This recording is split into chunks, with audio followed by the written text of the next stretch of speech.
a known member in the Solana space, getting behind the scenes, behind the mind of NFT advisors, swindlers, ruggers, and everyone in between. But I know there's a lot of hype on this video, a lot of people interested in seeing what we're going to talk about. As always, this is not financial advice. Please do your own research. Everything that you see in this video is for entertainment purposes only. Hit the like button, hit the subscribe button. But without further ado, I wanted to bring on the man, the myth, the legend, Shillin' Villain. How are you? Hey man, I'm great. Thanks for having me on. How are you? Doing well, my friend. Glad to have you on. I know a lot of people are excited for this video. A lot of people are excited to hear your opinion, hear kind of us going back and forth talking about what's going on in the soul space. You've amassed a quite the following, my friend. So it's great to see. I know we've been talking since we were both sub 5K, sub 3K. So it's always awesome to see you kind of get some legs, get some traction. But yeah, I wanted to kind of just dive in. Really, what's the NFT journey been like for you? I know you've had your ups and downs. I know you've had your fun with your profile picture. There's a fun backstory there. But I mean, shit, just to start, what's kind of been your background? How did you find out about NFTs?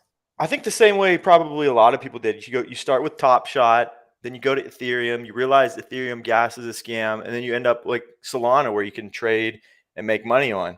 So that's kind of how I did. I'm kind of curious how you did. Did you go the same avenue? Top Shot, ETH, Solana? Bro, quite literally like the exact same trajectory. I started on Top Shot December 2020, back when you could actually just buy packs with like no queue, no wait. Rode that up until like February, March. The crash happened after we all saw our bags go like 200, 300, 400, etc. X, and then tail off. Actually hated NFTs after that. I was like, these things are so fucking dumb. But I'd always collected cards, had done sneaker flipping forever, flipped cars for a while. So like I've always just been kind of like hustling with that.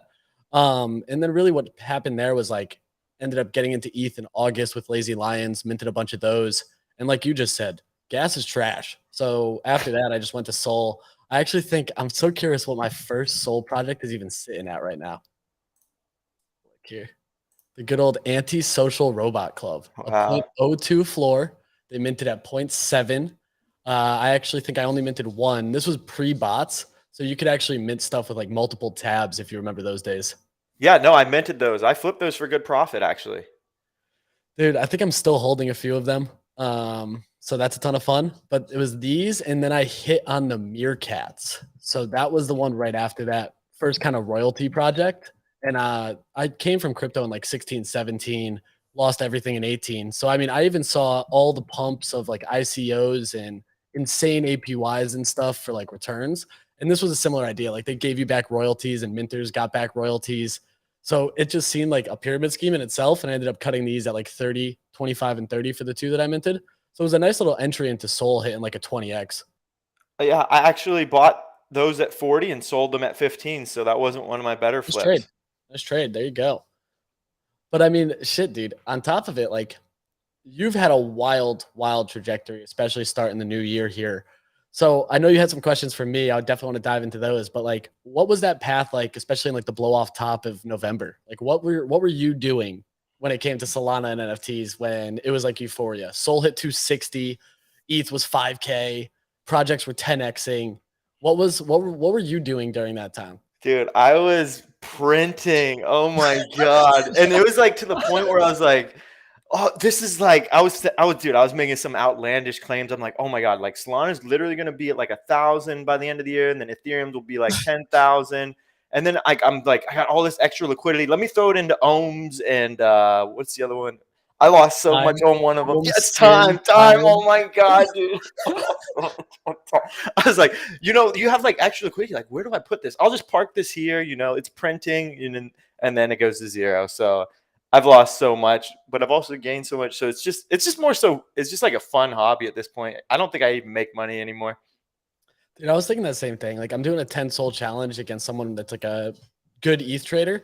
I'm at like 22 soul and I'm like, dude, 2, 3 months ago, this is a bag. Right now, 22 souls less than 800 bucks. Like I'm just like, am I even, like you said, am I even fucking making money anymore? Yeah, I mean, as of late, I have not even minted. Well, I guess the last thing I minted was Dejan Town, and it was like a 3 soul mint, and I still have like seven, I think, and I minted like 30, and I sold them all, or I sold like 20 of them for like 1 soul profit immediately, And now it's like I'm sitting on 7, and even like at like a 7 soul, it's like it's not even 1 soul whenever whenever like in November time. It's not even like a 1 soul profit if you're thinking like November time frame. So it's like, what am I doing at this point? Bro, and I just joined the Money Maxis. Obviously, searched my name, and I saw all the fun about me taking like .1 profit. Back when Sol was 260, bro, that .1 added up, man. I was making like a couple $100 a day, just scalping as aggressively as possible. And now I'm looking back, I'm like, dude, this shit's not even 70 cents. Like, this is garbage. Yeah, I mean, I hope we hit those numbers again. It's probably going to be a while. It's unfortunate, but I like to not think that it's like an NFT thing. I like to think it's just a global market thing. Like when I look at my NFTs, then I look at my like stock portfolio. I'm just like, fuck, dude. Like I bought the IPO of Coinbase, which was like at almost like 250, and now it's like at 4. So it's like almost like Solana, but it never went up. Like it never ever had that like what is it called? But like it never had a chance to even like pop, if that makes sense. No, it's still no chance. That thing just has been straight down. I also bought that as well. I'm a huge equities guy. Like been trading equities, even got into options aggressively, futures from like 18 on. Or do you trade equities a lot? Do I? Yeah, or is it mostly just like buying and DCA? Yeah, just buying, DCAing. I don't really. I did options for a while, like before I found it. I thought like options were like just like NFTs, but like on Friday, NFTs don't go to zero. But unfortunately, like they are going to zero now, so they feel like options again. Absolutely, bro. It's so bad right now. Like I'm even looking like it's damn near impossible to trade like anything in this market too. Like crypto's ranging, tickers are ranging. You had a good tweet about stocks like pre and post COVID, and I responded with like my 4 favorites. And all these things are just in the fucking trash, bro. Like it's not just NFTs. The whole market's just like in the gutter right now. I mean, dude, this beautiful picture on the screen is currently sitting at like a $350-$400 floor. So like, what the fuck are we doing? Dude, and like I said, you think about November time frame, that's like 1.5 sol. So it's I wish we could go back to November, but I mean yeah. So I wanted to ask you though, Please. what you said, we pretty much went from you pretty much did the Top Shot ETH Solana thing then. What was your first ETH project? I saw your first Solana project. What was your first ETH Dude, project? so I shared this tweet in the Nifty Discord a lot, or a text that I got about Bored Apes. It was the day after Apes minted at they were 0.08. And I got a text. I was like, do you think we should buy these? Like we were getting into some NFTs, reading about it, me and a few friends. And I was like, it's a bad use of capital and didn't buy them. And then August, I like waited out to summer because I was still like unsure about NFTs. I didn't want to buy into them. I was following the ape price, following a few other things. We saw what the hell was it? Axie Infinity go crazy. So I was interested in like the gaming stuff and like play to earn. And then Lazy Lions popped up and I just really liked their website. That was in August. And it was a slow mint. It took like 8 or 9 hours. I minted 30 of them. And that was my first project and cut almost all of them like 0.3 to 0.4 range. And they were a 0.08, I think, mint. So that was a nice little bag on that. I actually cut those like October, November. So I was pretty happy trading those. But dude, it was like to mint 30, I think it cost me like $2,000 in gas. So I was like, this is not sustainable. Like this feels worse than the ICO garbage in 17 because I'm paying so much just to buy something. Agreed, man. That's like my whole issue with ETH. It's like you're transferring the NFT money to miners. But Yeah. and so we tracked you. I know you talked a little bit about Money Max, but like when like early days of wallet tracking, you were like one of the first ones. We could only track like 5 at a time. Now we can track as many as we want. But it's funny that we tracked you. So I'm kind of curious how you became such like a successful trader. You said you may have done like stocks or equities or something before Yes. NFTs. Nah, so it was like equities and options for a while. Was trading futures with VIX, which is extremely risky. Lost a lot on that. But like my equity trading was doing very well, and like options and all that stuff. I had gotten into all of that like even younger, like 16. I was just fascinated with money because I never came from it. So it was always just like, how do I make the next dollar? Because I knew like my parents were gonna give me that shit. So I was always trying to figure out that. And like everything I read was all about like long-term investing. And then I got into some research around day trading and options and all that stuff. And I lost a ton of money to start. And then I just started taking profits quickly and compounding that and being okay with very like set targets and set stop losses. So like very refined rules on where I cut a loss and where I take profit and just forgot about everything else. Ended up getting a massive bag going into 16, 17. got real into crypto during the ICO boom, and I lost every dollar in 2018. Like literally had $0, lost everything when that all crumbled like right after Christmas. So that was a ton of fun. And then ended up just doing like a bunch of other like side hustle stuff while working full time. Got into like Amazon arbitrage stuff, and so it was all about just like how to make money and compound that. But then when it got into NFT trading, I realized like it didn't feel sustainable because a lot of the stuff we were seeing was like staking and some other garbage. And I was like, all right, this all feels like pyramid schemey stuff. So I'm just going to take profits frequently and often. So I ended up just taking a lot of profits, ended up doing like some 5 soul challenges publicly on Twitter with like all my trades documented, wins and losses. And people saw that like those smaller gains compounded and like moved. So I think that just got some legs under it of me just being like a crazy active trader and constantly paper handing stuff. And like I take it on the chin now. People tell me like, "Oh, you take profit for nothing," and I'm like, "Yeah, I do." But at the same time, like the messages I get now about me taking profit back then are hilarious because everyone's like, "Oh, I should have been taking profit along the way," and it's just kind of like I guess it's an experience or a learning thing because I lost so much in the past that I'm more comfortable taking profit early and often here. You know. Agreed. You sound like a genius, Heinz. Like thinking back, like all the people that were holding and still holding, like unless you were like, there's like a 1 in 1,000 chance you're still holding like a D God or something like that, and then you're like instant regret. But other than that, 99.9% of the time, your method is the way to go. And I did that for a while. I was like just flipping for like half a soul, 1 soul, but that's whenever a soul was like 250, and I was like, this is like more than I'm getting paid IRL per day, just flipping for 1 soul a day. And it was, Dude, it was nuts. It was fucking yeah. nuts. Like you're making 100 grand a year by taking 1 soul profit a day. Like the math was insane. Exactly. And I fell sucker to all those like meerkats, like all those. I made, Piggies, remember I those in made, Alpha Art? yeah, dude, I fell for that scam. I fell for so many of these utility token printing scams that I made like thread after thread. I'm like, here's how I'm making more than a McDonald's worker for holding a $500 NFT. And Just absolutely funny. Bro, this was another one with like the Alpha Art Marketplace. It was like crazy. These were like a 20 floor at one point. This fucking pig, bro. I don't know how, like in hindsight, we both should have been like, this is ridiculous in November. And I look at the volume now, and the volume was so damn stupid back then compared to now that like next bull run, I'm so adamant that I'm going to be watching that way closer to try to take advantage of these like blow off tops on the actual crypto token itself. So you said you got out in 2018. Did you sell everything, or did like everything Yeah, just go to completely zero? liquidated, bro. Literally You got liquidated. I have like 15 liquidation emails still in an email inbox of like them just taking everything, just every. And I had so much money on the exchanges at that point because like, dude, it was up only mode for a year and a half from 16, like halfway through 16 until like the day after Christmas of 2017. And yeah, the liquidation emails then were like my entire position was gone, like everything. And they take everything from altcoins, et cetera, if you get liquidated on one of the positions. So I just got cooked, like just straight up was overexposed and caught on the short. Yeah, man. I was in that same scenario that you placed yourself in.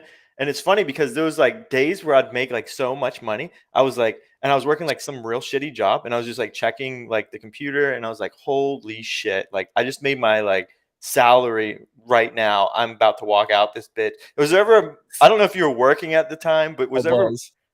did you ever consider just like, I'm quitting? Like you ever like, you ever hit like a, like just something like 10 to 20 grand hit, and you're just like, oh fuck, I need to just do this full time. I was doing sales, like cold calling cold emails while going back to school for software development. So I was like double dipping my time anyway. And there was one day I think I made 38 grand off of an ICO play and took profit. And I just remember looking at my email from my boss, and there was some dumb shit that just pissed me off. And I was like, I'm just gonna respond, I'm good, with a screenshot of the W. And I'm glad I didn't. But like I was such an ignorant asshole looking back on it. Like I was like, dude, I'm just gonna respond with this screenshot, let them know, like, screw you, I'm good, and leave.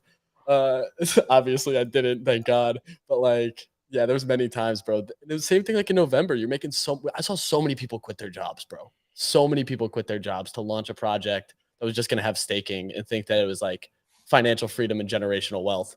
And clearly it wasn't. It's funny that you said you made 38 grand, and like thinking right now you said you had lost it all. Like, dude, there was a day that I made something similar to that at my job, and I was just like walking around my job like my shit didn't stink, and I lost literally everything like you did into that thing. So it's like, it's all like, what is it called when you don't unrealized gains? Well, I guess they were realized, but then If you left them Unreal. on an exchange, like that's not realized, but they never hit a bank account. It's like you ended up just getting murdered. Ah, man. You know what I did? I end up like transferring it all to like. You ever heard of Neo? I don't know if you Yes. ever Yes. NEO. Yeah. Yeah, yeah. So I ended up doing like at the Pico top, I transferred all my funds into that, and that was like pretty much the end of me. I don't know. I look back, they kind of came back a little bit, so I had like a little bit to play with, but it was just wasn't it. It was all coming to an end. Like it wasn't just Neo. Like I kept on doing it, and I don't know if you heard of like there was like smaller exchanges, which is real fucked up what they did. There was like smaller exchange. I don't know if you heard of Yep. Cryptopia.xyz. They Yep. were like the spot for me, like to get like coins that no one's ever heard of before they hit like the big that's what my whole big thing was, like doing these big ass arbitrages on those smaller exchanges and then transferring them like when they hit a bigger exchange. But then Cryptopia literally went offline. You couldn't get your funds. And then there was another exchange, dude. These smaller exchanges fucked me over so bad too. They always do, bro. So when they go under, they just keep your money. Like Yeah. What the fuck is they that? just go on, they just delete it. It's like, so that was the worst part. Yeah. There was another one that I have so much Doge on one exchange and I literally can't get it off. They won't, if you lose your 2FA, they will not, they already said they will not give you back your account at all. And I know I have like a ton of Doge on it, so I think I'll never get it back. And if I check my email, it was worth like 50 grand at one time. So I have like 50 grand of Doge just stuck on an exchange they won't let me have. Yeah, I it's theirs now, bro. Thanks. Yeah, like when Doge pumped, I don't know what it's at now. It's probably like 10 grand at this point, but You just I gotta like the Pico. who knows what does just those. Let's actually take a look at that because I'm curious. But bro, I guess like in addition to that, we're talking about we gotta bring it up. Since you've gotten traction in the space, I know I get countless DMs for this shit's down to 6 cents. What did this actually Mhm. get? Holy shit. 3 months ago? Oh, there we go. 16 cents back in April. November. Bro. Oh no, that's August. August got up to 34 cents. God damn. All those people said it's going to $1. Everyone was positive that shit was going to $1. There was no argument about it. Man, that is so beat. Oh my god. But I guess where I was going with that was we're talking about like those exchanges, rugging, etc. You obviously have some legs now in socials. People know who you are. I get a ton of the same DMs from projects asking for advising and everything else. We got to talk about it. How did you get involved with the Lizards? I'd want to keep it short because you've told the story so many times, so I feel for you at this point. But I know we got a ton of people interested. They're now Yeah. kinda taking a hit, you know? Dude, So, I'm curious. okay, so one of my friends named Jimmy, he's like a respect, like if you're inside the NFT space, this guy's like an OG. He's not real talkative, but he's like super respectable, super trustable. He was like, "Hey man, there's this project. They want to know if you want to be an advisor on it." I looked at it, I was like, "Damn, the art's fucking fire." And I was like, "Oh my god, they're getting launched by Hydra." Okay, well, Hydra's only launching bangers. I don't mind like helping out and giving shitty advice that you want. And they're like, "Okay." And so that was pretty much it, man. Like we did like 3 months of just like reviewing the art was the biggest piece, but then I also helped like on the back side, like whisper marketing, like where you just link up with like an influencer and like have them tell their. So it just like that went on for a while, and I think that's. I think it was like it wasn't really that they were such a great project. It was just like timing of the market. Like it was right after the OK Bear miss, so it was like everyone was looking for and that was kind of like the filler. But it was just there's literally just timing. There wasn't like it was something like extraordinary. It was like they had Hydra backing it, and it was like an OK Bears miss. And there was like a bunch of ETH influencers involved as well. Like they were starting up spaces. I don't know if you know like Grifton or Ash Robin. They were like a big advocate at when it before they knew. Obviously, they were like this art's fucking fire. You know, like it was like the better art for Solana at the time. Yeah, and bro, Hydra was hyped. Like, that was the thing. Everything they touched, like, was gold at that point. They had Trippin' Apes, they had Lizards, they had a few others right after that, and then obviously they fell off, kinda, selling whitelist spots and everything else. Yeah, Ket's on crack as well. Like they Oh, did. Kets was Hydra too. I forgot about that. Like sea shanties were bumping. Like everything they touched was like turning to gold, and they couldn't miss. And then they just get hit with like the biggest rugger of all time. So pretty funny. And when it happened, like they immediately contacted me, like, "Alex, do you want to take over?" Actually, dude, how deep of the story do you want me to go? Because it's pretty You're funny. comfortable going, bro. People love Okay, this yeah, stuff. yeah, yeah. They're definitely So interested. so like the morning of, right?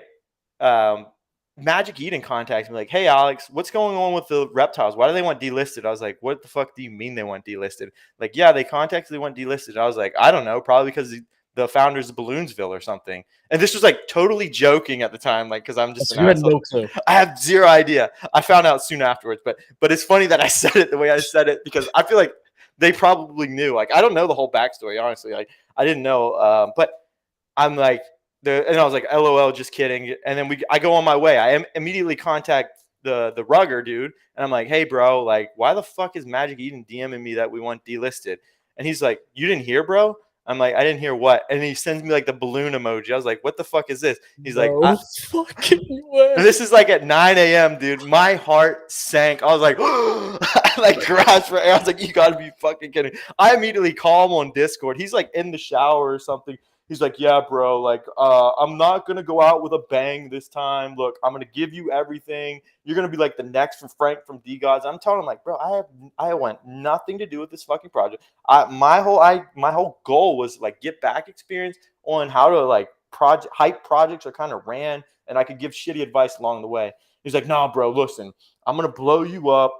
I'm just going to go out quietly. Like, it's going to be like a smooth transfer of ownership to you. And I'm like, dude, this isn't what I want. He's like, okay, that's fine. I'll just leave quietly. I'll transfer over to Prez instead. I'm like, dope. And then he's like, he gives over everything to Prez apparently. And Prez makes one tweet and then he reclaims the Twitter and blows up all fucking Twitter. Dude, well, the best part was he tried to like fudge you, and it was so you were just so transparent about shit. You were like, dude, I didn't take any fucking money. I took some whitelist spots, God fucking forbid, and I haven't sold shit. And like, shout out the blockchain. This is all very clear. But he was just like trying to get you, you know, like you could tell he wanted to make you look like a bad guy and be this like fucking hero. And it was so clear that there was just no leverage. Yeah. I mean, his whole fucking time, like I probably have like not 50, right? Let's be realistic. I probably have at least 10 to 20 DMs for him saying like, hey man, we got to pay you. Hey man, we got to pay you. How much do you want to pay? And every single time I rejected it. I could dox it all too. Like he's dude, I don't even like talking about him because he's a piece of shit. And like this gives him even like talking about pieces of shit. Yeah, bro. So like try not to even bring him up. But it's unfortunate that he's part of like the story. So and I like dude, and a lot of people are like, why you still rock that PFE? I'm like, dude, it's a battle scar. I gotta remind myself to like never trust humans. So like, dude, like he's lying to me for 3 months straight. Imagine being lied to and like you think you're dealing with this genuine, honest person, like he's trying to do something cool for the space, and come to find out they're like just some liar. So I'm like, dude, I can't trust anyone at this point. It's just fucked, bro. Like this dude has made so much money just rugging the fuck out of people with like and now trying to be this fucking Batman of saving people and shit. But besides the point, bro, it's I don't want to harp too much on it. I appreciate you diving into it. I know you've told this story probably 600 times on Spaces at this point. I guess I wanted to first ask other questions that you had for me. You had mentioned you had a few written down here. And then I want to just get into like what you think, if anything, catalyst wise is going to happen to get this market some legs again before we wrap up. Yeah. So you said you're involved in Solana NFTs. I'm guessing you don't touch ETH anymore. And also, do you mess with like Near, AVAX, or any other smaller chains? Yeah, so I still do trade some ETH, not as frequently. When ETH had that like massive free mint meta going on, I was doing a lot more of it because like you could buy 20 for like $6. The contracts were a little bit smoother, so that was nice. But like Near wise or anything else as far as like other chains and stuff, not really. I have tried Near. I hold a couple Near knots, but I have no idea what they're doing. I held some Luna NFTs with like the Wagme monkeys, which are now moving over to Sol. But other than that, it was like almost entirely Sol. Just like I enjoyed the high frequency capabilities of it, the cheap transaction costs, and just like it felt more like being able to day trade stuff and trade swings. But ETH, it's rare. Like I do still hold a couple of like the Lyrical Lemonade NFTs, and I have some other stuff tucked away that's doing all right. But for the most part, it's almost entirely Solana. Are you opening any shorts or puts in this current market condition? Because I know a lot of people like every green candle shorting the fuck out of it. I'm short right now. Yeah, I have a 20-minute short open right now at 1100. I hate you people. You're the reason why we can't fucking pump. You guys got the first green needle, bro. God. So what? I'm like, I'm shorting the fuck out of it. I can't. People love it. They love telling me too, like, "Oh, dude, I just opened up another short." Fuck you, dude. Like, I posted, I've been you guys posting are on making. Nexus. I'm like, I'm short as shit. Like, I let the market die. Yeah, man. Like, I know everyone wants smart. I'm like, I'm having fun. Like, but I guess it is what it is. The other question I had was, what kind of got you into like the social media aspect side of things? Were you doing social media before like Twitter, YouTube? Would you like do a streaming or anything like Twitch? No, no, literally none of it. So I joined the Nifty's Twitter Spaces back in August and September when they were getting like 100, 150 total listeners at the time. And just like talk trading. Like I've always enjoyed just talking trading. I was doing a little bit of like Telegram and Discord conversations for like equities and finance stuff, just like talking trades and groups. So I was like familiar with like the global reach and like how strong socials were to talk projects, but I never actually made content. This PO hit me up and was like, "Would you ever want to hop on YouTube?" And I was like, "Sure, I'll give it a try." Like I've never done this. And I mean, dude, I've just enjoyed it. Like it's just cool to just talk about your opinions out loud. It helps me learn a lot too. Like if I'm going to talk about something on video, I have to be confident in my research and like backing it. And sometimes I still say the wrong shit for sure. Like I'm human, sorry, but it helps me kind of stay on top of the market and I enjoy it. So it's also like situations like this where I can talk to other people in the space. It helps you just kind of figure out who's doing what and form relationships, friendships, trading talk, and more. So it's just kind of a cool way to talk to more people and get outreach. And I never really thought of it as more than that. And then obviously people just kind of liked some of the calls and plays and things I talked about. So it kind of moved from there. I noticed you said some people like your calls and plays. I know you've had some bad calls, and I Oh yeah, remember you saying like there's like possible you may had like death threats over some certain calls. Like, can you go bro, into details for that? it was fucked. Balloonsville. I did a video about how I liked Balloonsville in December. And it was like the art seems good. Magic Eden Launchpad. It was one of the first ones that Magic Eden was marketing the shit out of. So I was like, these seem like they'll do well. Um, bought a ton of them. People liked the video, had responses of people asking about the project. I knew Sock from previously in Dragons, so I knew he was a mod on the project. So I talked to him a lot about that stuff. And then they rugged. In the very that morning that they rugged, I remember waking up. They were at a 14 soul floor. I was like, I'm gonna go back to bed. We'll see where they are in like an hour. I get a call an hour later from one of my friends who trades Soul, who not really like big on socials, but just trades it. And he's like, dude, they fucking rugged. Like it's zero. Like they're at fucking zero. And I remember waking up like, no fucking way. I hop on Twitter. I had probably like 5 to 6 people telling me I should die, that they put all this money into it, that I shilled it, that I was part of the team. They hope I get hit by a bus. They hope I drown. Like it was crazy. Just like all because I had made a video on it. Yeah, man, that's like that shit's scary. I only had one death threat in my entire crypto career, so like having multiple You're is doing like, well. You're doing well. Bro, that was a crazy part. It was like 4 or 5 different pages that were just like, yeah, I hope nothing good ever happens to you in your entire life. And I was like, damn, it's fucking crazy. yeah, man, like it's kind of like one of the reasons I don't want to dox is like if something goes south, like I could see someone coming up and like money can. Yeah, but anyways, I don't want to go too deep into that. My next question is: have you ever worked in Web three? Like, do you have any jobs in Web three? Are you going to be working in Web three? Like, what's kind of your goals here? Yeah, bro. So I do work with the Nifty. I'm under contract with them, get paid to make content, only to make content. So I don't work on any projects. I've never worked on any projects. I've never done paid promo. The intent is to go full time with them and start building out like a Solana arm of stuff. They do have the ETH existing ecosystem. I want to call it the number one ETH space for NFTs every morning. Got a lot of traction. My favorite community to hang out in from an ETH perspective. So I mean that's the plan longer term. Go full time with Nifty, build out this Solana arm as Solana continues to grow here. So that's kind of my goal: more content, more value adds. They do have like a newsletter, full website for the ETH side that monitors the market. We got some plans to keep building out some tech stuff on both chains. So there's certainly like the goal is to go full time Web3. Like I enjoy it way more. It's a ton of fun for me. I mean, shit, bro. I got the same question for you. I know besides the lizard situation, full time Web3. Are you doing anything here? Are you planning to work in anything else? Like, what's going on with you? Yeah, man. I sounds like we're in the same boat again. Quit my regular job. I was doing real well. It's like I could go back to it, right? So I didn't close that door, but I did take a job in Web three, just like a permanent shit poster for a project. Like that's they're they're like Dream, bro. That's your that. dream job.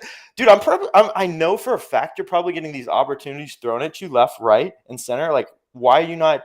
I see like a lot of people taking like 10 grand a month to become an advisor. I know like for a fact, like your platform is better than theirs, and you don't capitulate to that. And I'm kind of wondering why you don't. It's just not for me, bro. Like I came from, like I was following a lot of like finance Twitters and stuff that would openly post like stock trades and option trades, and you'd see them sell a course or sell something else. And like for me, it just wasn't like I hated that shit. It just felt like you were taking money or like doing stuff like content. This is free, and I'm not structured in a box to only talk about projects that are giving me money. Like it lets me be open and vocal, and that's where I do my best stuff.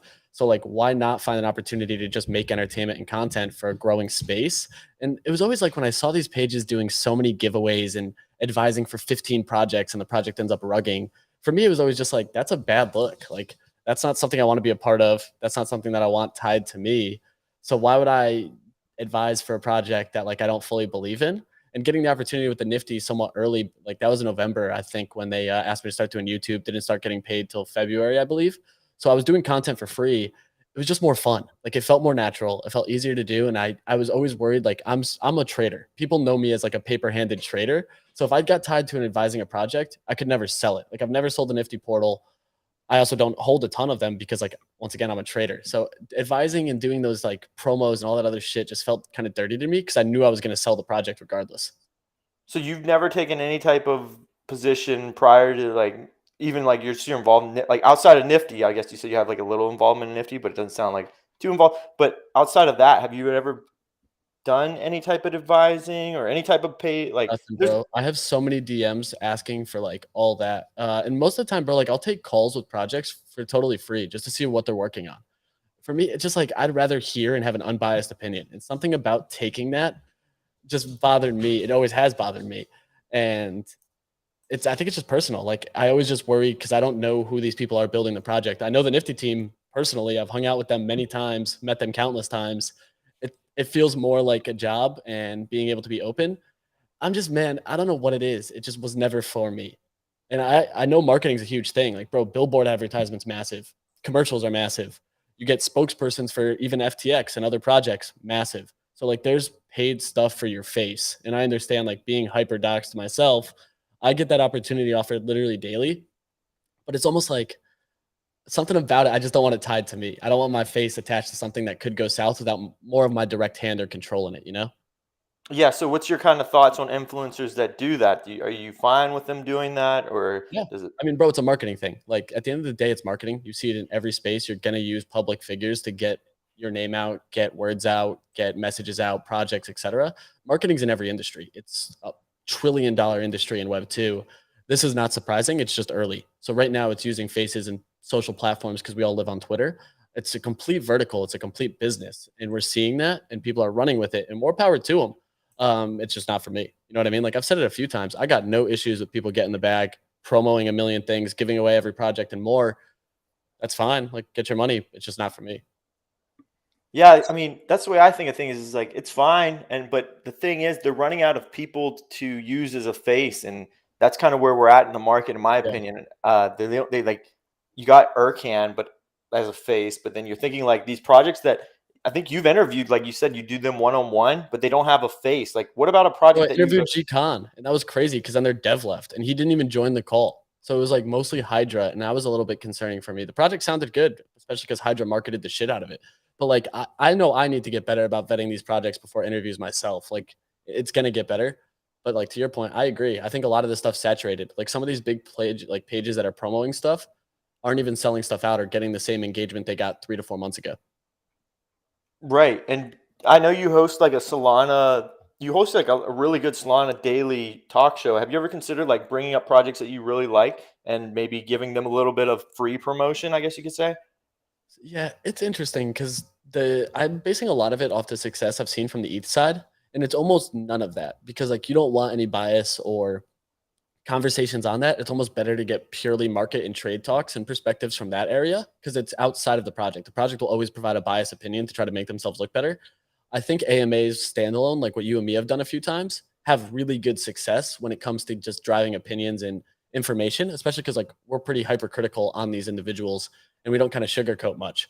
So like that's a nice value add. But I like the show more so because it's like purely market talk and like what traders in the space feel are going on, which is the majority of the consumer.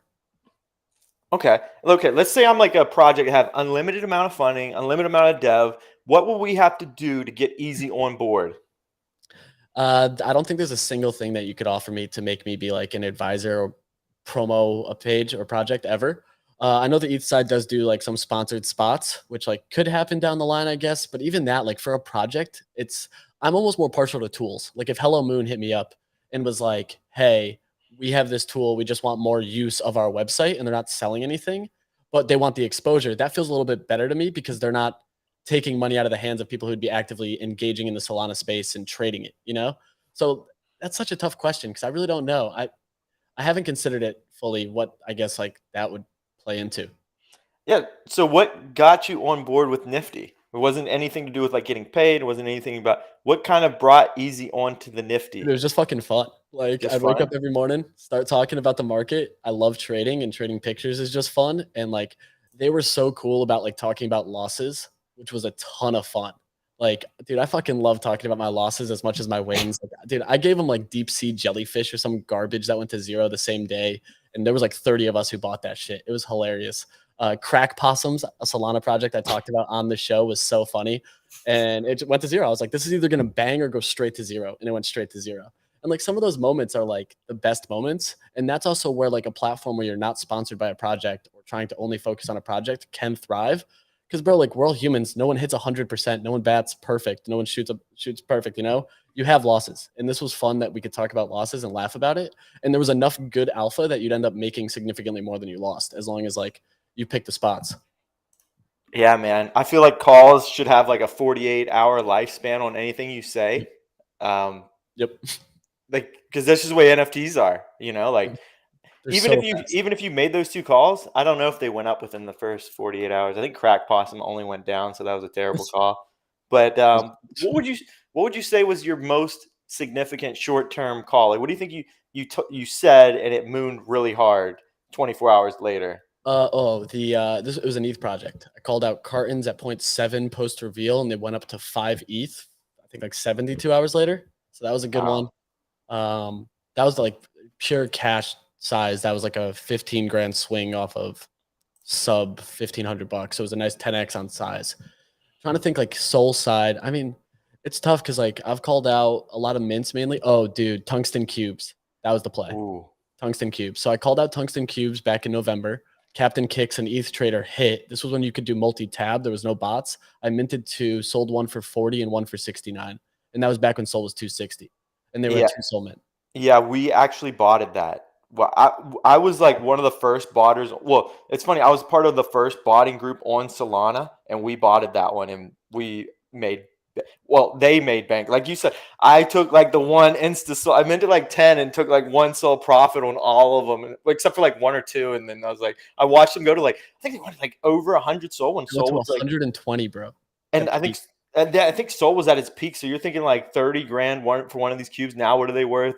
$60, bro. That's NFTs in a $70. nutshell, bro. Garbage. From 30 grand to $60, dude. This is Yeah. brutal. This dude, the tungsten cubes had a partnership with FTX because SBF loves tungsten cubes. So like this was to me, I brought that up and was like, this is a no-brainer. And a couple people hit. So like that was probably my biggest win of like a mint call that morning. Said that they were minting in an hour and a few people hit. And they just pumped. Like we noticed that Metaplex was following them, and they were like, Metaplex never follows any project, so we bought the shit out of that one. And then it was like the utility was you can get a Physical, tungsten cube. a I'm like, physical cube. I was like, you're paying 30 grand for a cube that's worth like $300. It sounded ridiculous at the time. And that was But when I sold it, was when like the differentiation between the biggest cube was like a 17 grand difference from just buying the cube yourself. did you get all? I think it was like 1 centimeter. Was that the smallest It one? was Did the you get? smallest ones. I got both the smallest. I had one medium, and I sold it for like 20 or something. I don't Yeah, know. it's just I like fumbled. I fumbled so hard, and it created this mindset in me where like I got to start diamond fisting, and then I started diamond fisting the wrong shit, and my whole trade stuff just started going all out of whack. Like I diamond, so like after that I minted. I don't know if you heard of the Phoenix stanchion. yep. I minted 10 of them. Well, bought 10 of them, held them all the way to like where they were at like 20 grand each. No, not 20 grand. They were at Fucking 40. flagged. Yeah, dude. They were worth At one point in time, like I did the calculation. I think we all do this. Like we calculate what we have before we even liquidate shit. And I was like, oh my god, I have $80,000 worth of these Phoenix Danches. I only had 10, but they were printing like at the time it was like $1,000 a day. Like I got big into that. I fell victim to the Ponzi shit where I was like, I'm making 1,000 Staking for $1,000 a day. Dude, I was like, I'm making over $250,000 a year just by holding these Phoenixes. Like, do I want to give that up? Like I held them all the way to zero, bro. Yeah, dude, these things flew. I could The have bought. liquidity pool had like 15 grand in it too. Yeah. It was so bad, bro. But I mean, yeah. Other than that, bro, we've been going like 40 minutes here, so I appreciate you joining. Did you have any last minute questions you wanted to kind of hit on? I think we've talked a ton about our trading journey and the L's we've picked up along the way. I'm curious, any last minute kind of thoughts here? Upcoming catalysts. I'm looking at OpenSea with Zuni's, obviously Duppy's Mint, but those are really, I guess, the first Bifrost Mint. Now that we've had that get delayed. So, I mean, those are probably the big three that I think can draw some new liquidity in. But other than that, bro, is there anything you're looking at? What do you think of the market from a 5-minute high level before we just kind of wrap here? Sure. I got DGen sweepers you didn't mention, Liberty Square that I think will do well, and I don't think Zuni's is going to do as well as everyone thinks. You're only saying that it's going to do well because of OpenSea, but I'm like looking at it, it's 10K, 3 Solana. I think we should get an AMA and like really drill into what they're doing because I've been trying to figure out what they're doing and I don't really know. And also like forgetting Tayo Robotics, which just recently pumped because Tom just hopped on one AMA and everyone like I always said he was like a great speaker, but he just isn't open to like public when it feels like it's a very closed off community. And if he would get it more out, if he was like more like a Frank extroverted where he would talk to people that weren't like DGods / Tayo holders, I think they would do like be very and it proofs in the pudding, dude. They did it and they went up like almost 60-70% after one just like quick chat with him. But I'm kind of worried about his. I want to hear your thoughts. Maybe we can close on this. Is the Tayo pilots? What do you think of them? I don't fade Tom, bro. I've said it in so many videos. Like, I'm such a believer and I'm bullish on Tom and like what he's managed in Web2 and just like the way he is so involved in the Discord. I wish he was as involved on like public socials because we've seen the success of Frank doing it with DGods. And to your point, Tom, I just haven't heard him speak enough. But everything he posts in their Discord is amazing. Like the guy's extremely transparent, extremely vocal about what they're working on, which I'm bullish on. Transparency is huge in the space. And that's kind of where like I'm not going to fade the pilots. I cut my Tayos for 2 Sol the day before they got the buyout announcement. So I was down bad. I bought most of them at like 8 and 9 too. So I think I lost like 60 Sol on that. So now at this point, I'm just like, I'm never fading Tom. I still hold an infant. I sold one of them a couple days ago on that pump. And yeah, I mean, I'm excited for the pilots mint. I want to see the price action though, because I know it's over 10K and priced in scrap, which those are always the tough things to consider because it's new market dynamics. So this is where I'm at with it. It's like it's gonna be like 12K from like anyone can correct me if I'm wrong. 12K around 6.5 Sol per pilot. But I'm thinking like it's going from a 2K to 12K, and we saw what happened to Boryoka when they went from like a 1.1K to a 10K. And I think that's kind of like what's going to play out here is that even like you're gonna min out that and you're gonna kill off the demand for Genesis, and you're not gonna have enough demand to even support the 12K to begin with. So like I think it's gonna be an L with everyone involved. I hope not. I think we see a bigger pullback in scrap too. That's always my concern. So like if you have extra scrap, I'm worried about those bags and those positions. Yeah, there's a couple things, man. We'll see what these things kind of trigger. I do think we should get Zuni's on for an AMA. I have no context about that project, so I'd love to just kind of pick their brain and see how they handle some heat in the kitchen. Okay, they already said they would, so I was. Oh, dope. Let's do it. Yeah, we absolutely should. Awesome, bro. I appreciate you coming on and having the opening, candid conversation about kind of your back history, what the market looks like, what you think, and some of those losses and wins we've had. Appreciate you, bro. Appreciate you. Thanks for letting us know what we should buy and what we should fade. Yeah, always, right? So, hey, as always, hit the subscribe, hit the like, follow Shill and Villain on Twitter, and I appreciate you, man.